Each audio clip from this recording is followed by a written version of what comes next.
সকলকে জানায় জয় যিশু। ঈশ্বর সেবা সম্বন্ধে কয়েকটি সতর্কবাণী।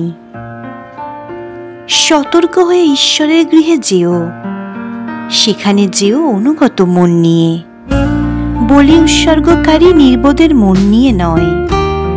নির্বোধ মানুষ তো শুধু অন্যায় করাটাই বোঝে। দেখো, ঈশ্বরের সামনে কিছু বলতে গিয়ে তাড়াহুড়ো করো না, না ভেবে কিছু বলে বসো না। মনে রেখো, ঈশ্বর আছেন স্বর্গে আর তুমি আছো এই মর্তে, সুতরাং কম কথাই বলো। অনেক দুশ্চিন্তা থাকলে মানুষ দুঃস্বপ্ন দেখে, অনেক কথা বললে মানুষ বুদ্ধিহীন কথাই বলে। ঈশ্বরের কাছে কোনো মানত করলে তা মেটাতে দেরি করো না। নির্বোধ যারা, তিনি তো তাদের সুনজরেই দেখেন না।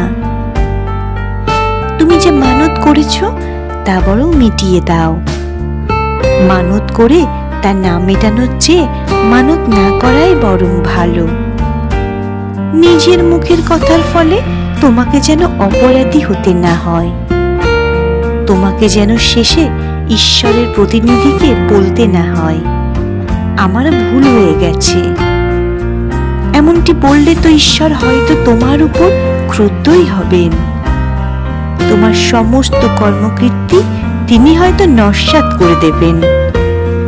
সত্যিই তো, যতই স্বপ্ন দেখা, ততই আশারতায় জড়িয়ে পড়া আর ততই অনর্গল কথা বলা।